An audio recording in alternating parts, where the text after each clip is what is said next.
Muito bem, atenção, estamos de volta com os donos da bola. Hoje, recebendo aqui Ricardo Marques Ribeiro, árbitro FIFA. Daqui a pouco ele vai falar sobre a questão daquele jogador que força o cartão. O Valdívia forçou o cartão, e aí depois foi aos microfones e confirmou, e aí agora vai ser punido. 2 jogos o Valdívia vai levar, e já levou, aliás. Então, daqui a pouco vamos falar disso também e de outras polêmicas da arbitragem. Agora o recado é para você, aposentado e aposentada.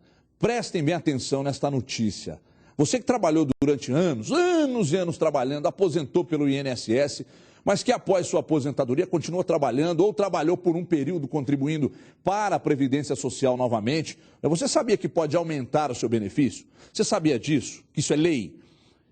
Você aposentado, por exemplo, pode trocar a sua aposentadoria antiga por uma nova e mais valiosa. Isso é a desaposentação legal. Muita atenção. Se você é aposentado do INSS e voltou a trabalhar, voltou a contribuir aí para a Previdência Social, você pode desaposentar. A desaposentação é notícia em todos os meios de comunicação. Essa é a oportunidade de você, aposentado do INSS, aumentar a sua aposentadoria para até, preste atenção, R$ 4.159, como um direito legal. Então, meus amigos aposentados e aposentadas, um alerta, né? Você vai correr para ter o seu direito garantido e o seu ganho maior, como já fizeram milhares de pessoas. Mas atenção, aviso importante, o prazo está acabando. Preste muita atenção, então. Vou repetir, se você aposentou pelo INSS e voltou a trabalhar contribuindo para o INSS, você vai ligar nesse número que aparece na tela, você está vendo aqui embaixo. Esse é um direito legal, milhares de aposentados de todo o Brasil estão procurando o seu direito. Não perca tempo, ligue agora, requeira sua desaposentação, receba um dinheiro que é seu, somente seu. Ligue agora no 2512-0900, 2512-0900. E lá você vai agendar uma consulta e se informar sobre seus direitos. Se o telefone der ocupado, insista, não perca mais dinheiro, você pode aumentar sua aposentadoria para até R$ 4.150. Corra, meu amigo aposentado, se não der conta de correr, vai devagar, mas vai. Peça sua desaposentação hoje, faça como milhares de aposentados em todo o país. Ligue agora 2512-0900, plantão de atendimento, ligue agora 2512-0900. Pessoal, o melhor ataque do Campeonato Brasileiro é o do Cruzeiro. Alguma novidade? Não, né? Claro que não. Já marcou 38 gols em 17 jogos. Que se cuide, então, o Bahia. Bora, Cruzeiro. Bora, Bahia. Se liga aí. 9 meses, 42 jogos, 103 gols na temporada. E tem cada gol. Tem o calcanhar de Ricardo Goulart contra o Criciúma. A bomba de Lucas Silva diante do Vasco. E a pintura de Everton Ribeiro para cima do Flamengo. O Everton chapelou para fazer!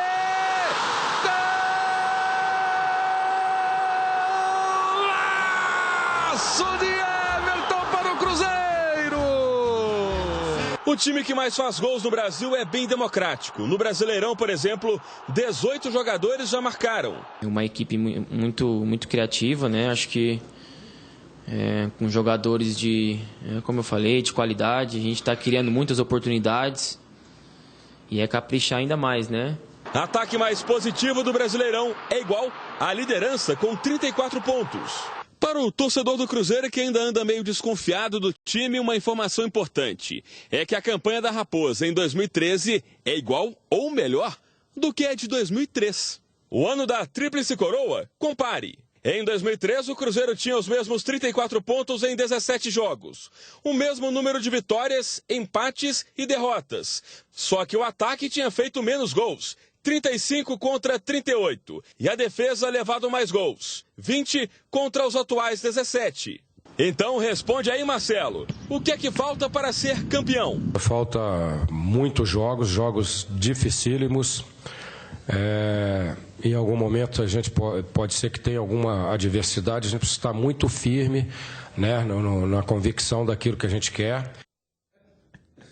Tem um fato curioso, Júnior Brasil, vendo ali os números, o Feller apresentando os números do Cruzeiro. Falar no bastidores aqui. Daqui a pouco a gente vai falar sobre isso. Agora, o que me chama a atenção é que os números do Cruzeiro são excepcionais, mas a gente acreditava que contra o Flamengo, por exemplo, ele marcaria pelo menos um gol, coisa que não aconteceu.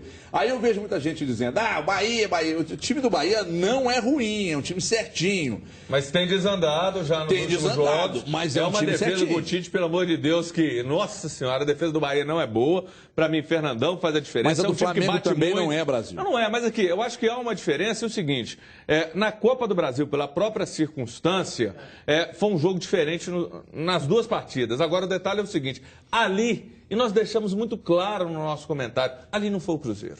Ali foi outro time, baixou um espírito qualquer, tomou conta dos jogadores do Marcelo Oliveira, mas ali não foi o Cruzeiro, isso é evidente. Foi um Cruzeiro que não atacou, foi um Cruzeiro que não foi ousado, foi um Cruzeiro que não partiu para o jogo, precisava do gol no segundo tempo. Não foi o Cruzeiro, foi o quê? Não foi o América, Brasil. Não sei, não vou falar, foi alguém que até agora eu não consegui decifrar. Tem que chamar aí um vidente, um pai de santo, para falar quem foi. Até hoje eu não entendi.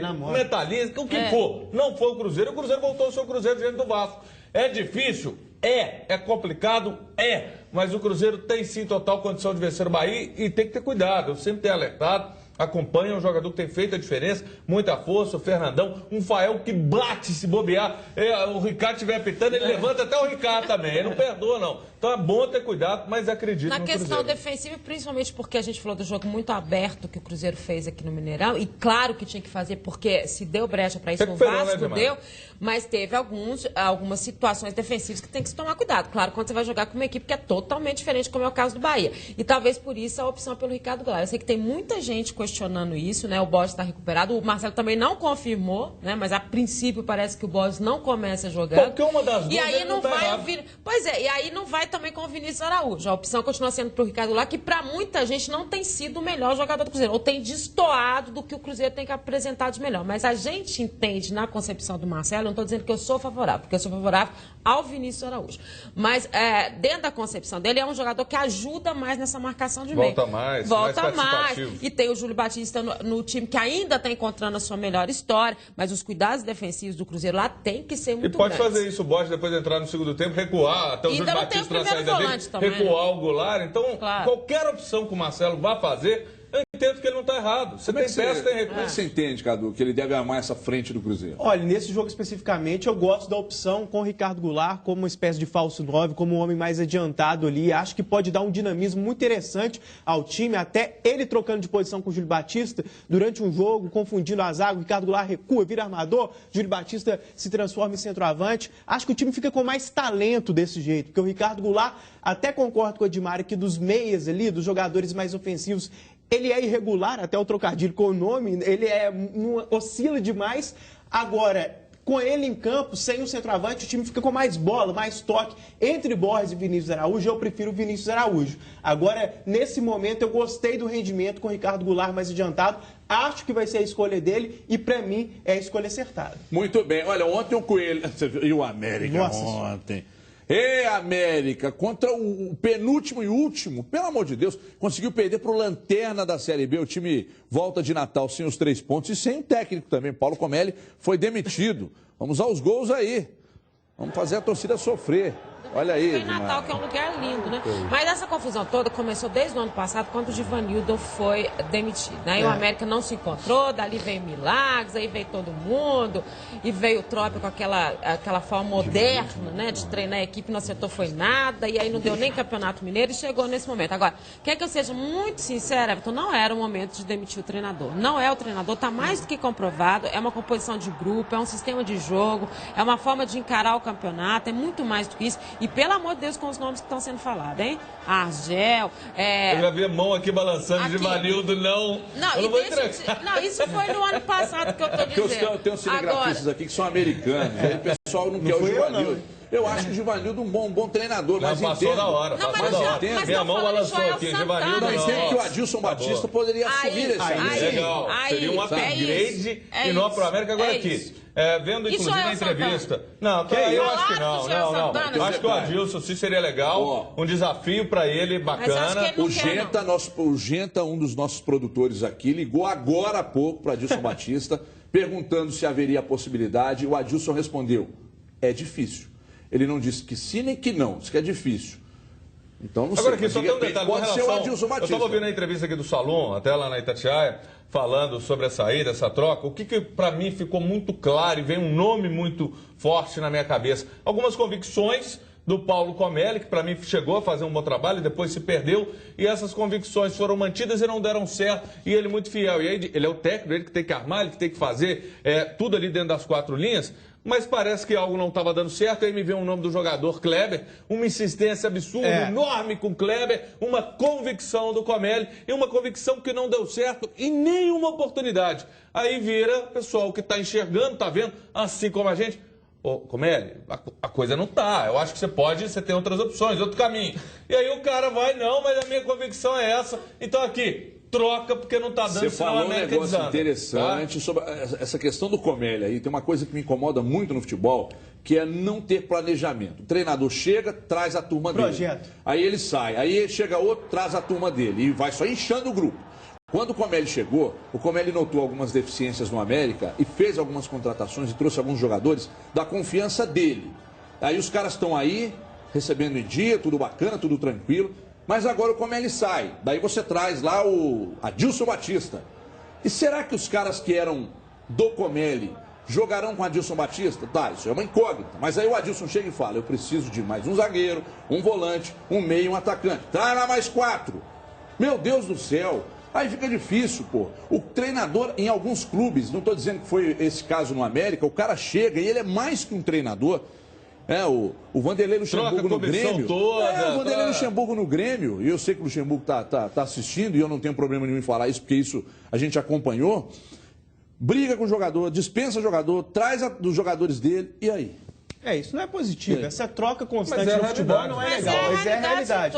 Agora, o América caiu demais. Completou ontem 5 jogos sem vencer, perdeu para esse time, que é quase um Náutico da segunda divisão, assim, tá muito atrás. Ganhou e mesmo assim continua na lanterna, o ABC de Natal. Fez uma partida medonha e eu concordo com o Júnior. O Kleber, pelo amor de Deus, já está pedindo para sair do time do América há muito tempo. Mas tem muita gente pedindo, mas o Kleber pra fora. É sempre, entendeu? Né? O Williams também não costuma jogar bem. O Leandro Ferreira não está em boa fase. Vários jogadores do América. Agora, o Kleber, ele não joga bem. O América tem 2 jogadores que chamam muito a atenção na qualidade. O Claudinei e o Rodriguinho são excepcionais. Você falou em pedir para sair.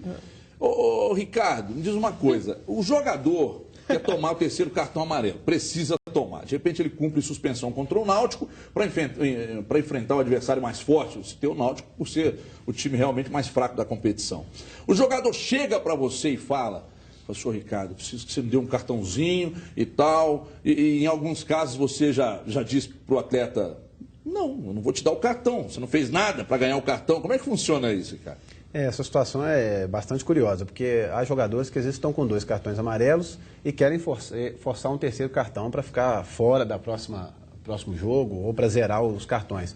E acontece, o jogador pediu o cartão, né? Mas a gente não pode dar o cartão sendo que ele não cometeu uma infração ou uma conduta antiesportiva, né, que seja passível de cartão amarelo. Então, às vezes, o jogador passa, às vezes, o jogo todo. Já aconteceu. O jogador pediu um cartão amarelo, mas passou o jogo todo sem cometer nenhuma conduta que necessitasse do cartão, né? E no final vem me cobrar. Poxa, eu te pedi um cartão, você não me deu o cartão. Bom, você não fez por onde, né? Exatamente, você não mereceu. Né? Uma questão que a gente fala que é muito importante, e foi, inclusive, tema de debate aqui em algumas oportunidades, algumas coisas precisam ser modificadas na arbitragem para que o árbitro tenha uma melhor condição. O árbitro normalmente corre 3 km por semana para ir para um jogo correr 11, é desigual. Ele vai chegar lá bufando. Ele não tem fôlego nem para ver se foi pênalti ou não foi. Isso acontece. Não, você pega a árbitra aí que era gordinha até pouco tempo, agora tá mais magra e tal. O Weber Roberto Lopes há pouco tempo aí, ele tava numa barriguinha, então vamos falar. Não, agora ele tá magrinho, eu acho que com todo respeito o Alice Pena Júnior é o Walter da arbitragem brasileira. Tem muitos, mas a questão é essa. Eu acho que eu defendo a profissionalização. Eu queria te ouvir o que é necessário, eu defendo a tecnologia, e a profissionalização, ela tem que vir com um conjunto de situações, que as federações deem estrutura para os árbitros treinarem. Não adianta virar e falar, profissionalizou e você ter o mesmo salário, porque não é isso, tem que ter uma condição melhor, porque se você não muda a raiz, o que é preciso, Ricardo, para que haja condição? Porque é injusto, o atacante perde 30 gols no jogo, o árbitro erra um, acabou. Virou, é filho disso, é não sei o quê, é desigual. Queria te ouvir o que é necessário?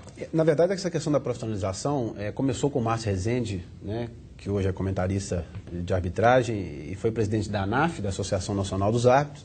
Essa luta começou com o Márcio, passou por outros presidentes e hoje a gente está próximo de conseguir essa vitória, que é a profissionalização da arbitragem. Hoje, inclusive, no Senado, houve uma reunião com a Comissão Social do Senado Federal para discutir essa questão da profissionalização. Já foi aprovada na Câmara, agora estão discutindo um substitutivo, né, para ajustar algumas situações de questões previdenciárias e até propriamente trabalhistas, para que, enfim, a profissionalização venha para a arbitragem, né? Esse é o primeiro ponto, né, o árbitro se tornar um profissional.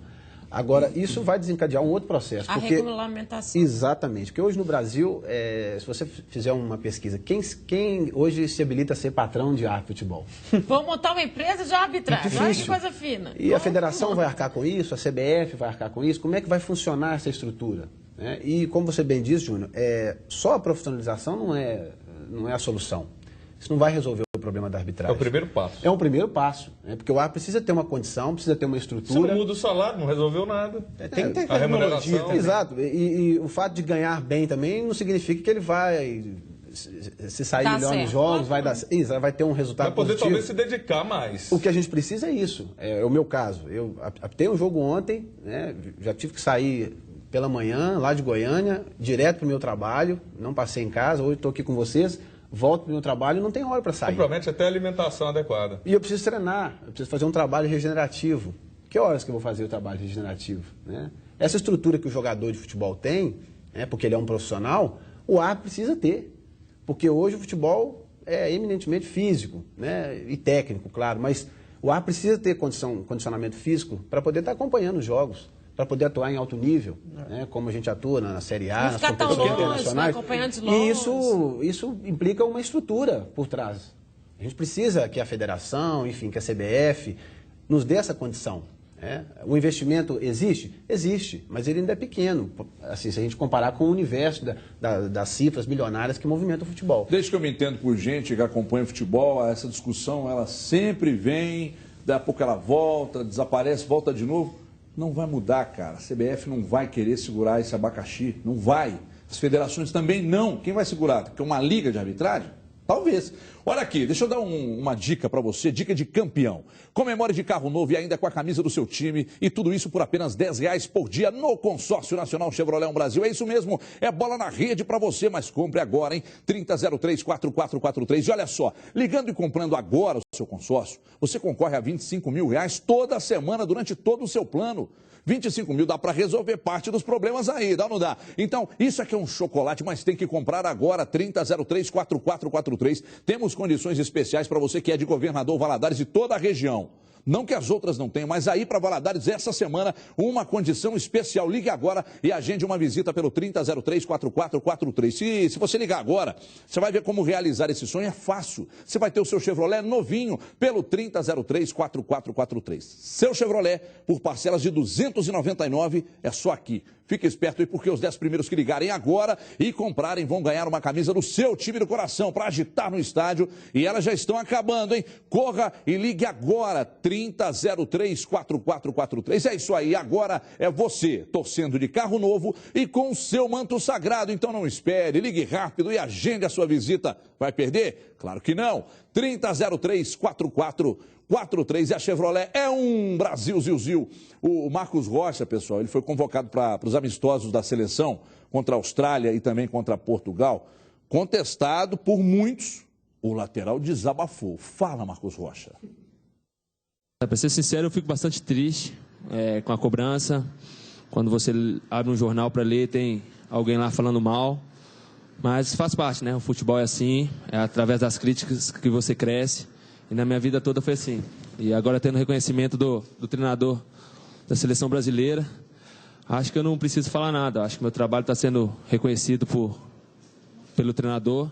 E eu vou lá para fazer o meu melhor e estar representando a minha equipe e o meu clube. Realmente, falar você não precisa, Marcos Rocha. Você tem que jogar. Se jogar, ninguém critica. Jogar bem. Agora, uma vez, Marcos Rocha, peraí, cara. Ronaldinho Gaúcho, Ronaldo Fenômeno, Romário, Rivelino, vão lá para trás, Djalma Santos, Pelé, todo mundo já foi criticado, cara. Calma aí, vamos jogar e falar. Realmente, falar você não precisa, mas joga. E outra coisa, a gente critica, mas reconhece que você de fato, está entre os melhores laterais do Brasil. Ponto final, pelo menos na minha opinião.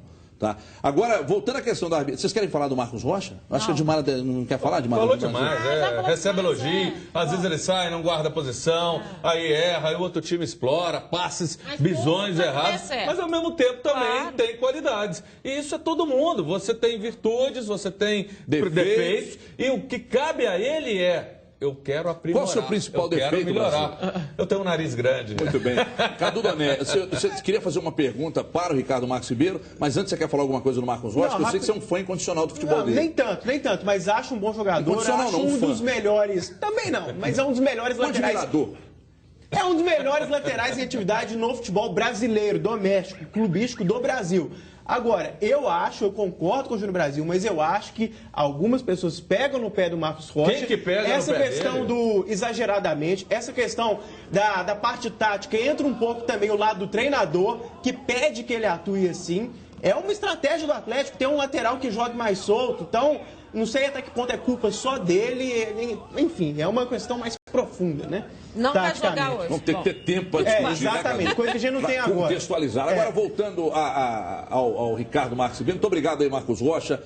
Seja feliz e, aliás, você vai arrebentar na seleção e no Galo. Ele não falou que assiste televisão e nem ouve rádio. Ele falou que só vê a crítica do jornal, então a gente está bem na pista. Aqui ninguém te critica. Ele vê aquelas notas lá e quando recebe um 3, assim, ele... Ele falou do jornal Metro, da sua coluna. Que isso, eu ainda nem falei dele.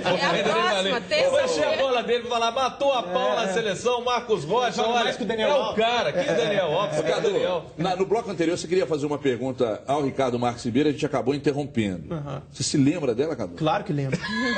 É o seguinte, tem algo que tem se fortalecido aí no futebol brasileiro, que é a existência de dois critérios. Uma arbitragem mais europeia, digamos assim, que deixa o jogo correr, deixa um futebol mais pegado. Da Libertadores.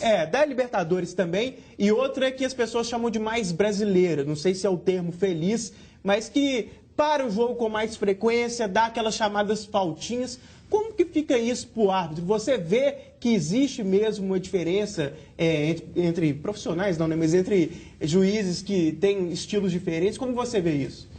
O estilo é próprio, né? Cada árbitro tem a sua característica, tem uma forma de atuar, mas hoje em dia a FIFA e as comissões estaduais, juntamente com a CBF, elas têm intensificado essa questão do critério, né? Nós tivemos há um mês atrás o fechamento dessas atividades no país inteiro, onde o tema era a aproximação dos critérios, aperfeiçoamento e aproximação dos critérios, justamente para que os árbitros do Brasil inteiro falem a mesma língua. E por que isso não se materializa? Isso é difícil, porque muitas vezes o critério passa por uma análise subjetiva. Para você, uma situação é falta, para mim, aquela situação não é faltosa. A questão do bola na mão e mão na bola. É muito difícil. E hoje a FIFA já criou alguns mecanismos para a gente poder identificar essa questão da mão na bola e a bola na mão. Até disso aí, essa intenção. Questão da velocidade da bola. Você tem 20 segundos. Enfim, velocidade da bola, posição natural, se o movimento é natural ou antinatural. Então, são situações que a gente tem para poder avaliar uma mão na bola, uma bola na mão, que passa pela essa questão do critério. É difícil? É difícil, porque o Brasil é enorme, né? Nós temos aí, só no quadro nacional, 400 árbitros. Então, para você buscar essa padronização, essa uniformização, é difícil, mas a gente está no caminho certo. Tempo! Obrigado, caminho certo. Sempre muito solícito com a gente. Parabéns pelo trabalho. Né? Eu sei que você é um cara que deve ter umas 5 mães, né? Porque os caras xingam muito suas mães. Júnior Brasil, obrigado. Show de bola, obrigado. Cadu, obrigado. Dimara, legal, mais uma vez. Você de casa, muito obrigado. Logo mais, Band News FM 89,5. Também pelo bandnewsfm.com.br. Estarei ao lado de Dimara Oliveira, Léo Gomide, Diogo Ramalho, com Galo e Fluminense. Um abraço, tchau, pessoal. Ribeiro pra cima do Flamengo.